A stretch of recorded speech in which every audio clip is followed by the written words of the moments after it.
the tenets of capitalism were set down in a book called The Wealth of Nations by a guy named Adam Smith in 1776, which is the same year of our Declaration of Independence. He basically made the argument that as people tried to do better for themselves, as they tried to work hard and produce a good or service, the better they did for themselves so they could have a profit and live well themselves, he called it the invisible hand. That there is an invisible hand at work, which means that the better I do for myself, the better society benefits. That when I do the best job that I can, and you do the best job that you can, whether it is producing a good or a service, it helps not only yourself, but it helps society. Follow me if you will. If I am doing a good job, then I am going to try to be efficient. I'm going to try to create a product or a service that is beneficial to people. And then I am going to try to price it at a level where people will buy it. And the more they buy it, the more I will produce and the better off I will be. At the same time that I benefit myself and my family, I am producing goods or services that are efficient and effective, and they are priced at a level that is going to help the whole community. That is the idea behind capitalism. Now, Karl Marx, who wrote the Communist Manifesto, which was published in 1848, he had a different idea. And his idea was the common good. And it is basically the idea that from each person according to his ability, to each person according to his need. That is the tenet of Marxism. It sounds good on the surface, but let me try to go into it a little bit. From each person according to his ability. That means if you are a highly motivated, productive person, and you do really well for yourself, that's good. Guess what? The government is going to take most of what you have and give it to those according to their need.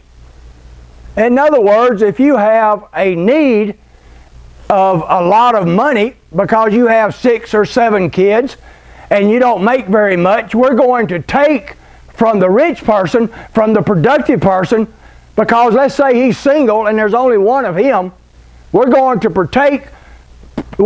take from him and give it to the people that have 6 or 8.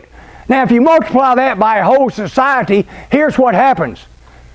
People that are productive, people that are rich, people that are wealthy, people that have done well, you take what they have and give it to the poor.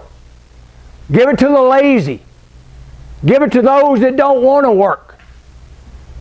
And so you make everybody have an equality of outcome. That is socialism. But here's what happens over time. The productive person, the person that is really doing the very best that he can to make a good living for himself, when the government takes most of his stuff, whether it's money, whatever it may be, when the government takes most of it, he becomes less productive because he in essence becomes a slave.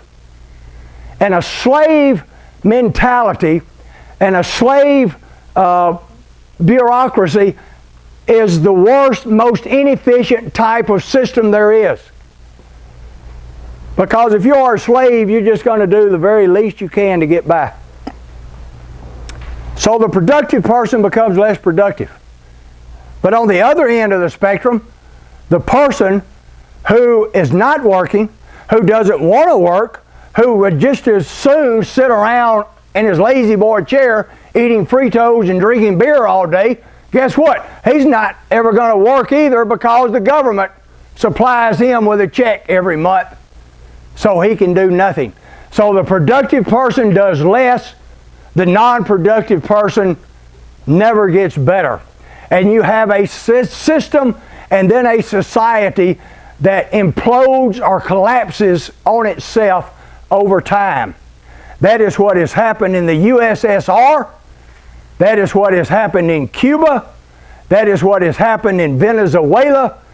And that is what has happened and will happen to every country, every society that embraces socialism.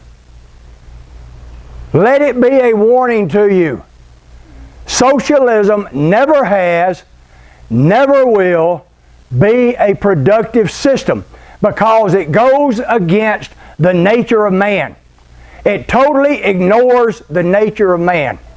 And because of that, it cannot be productive.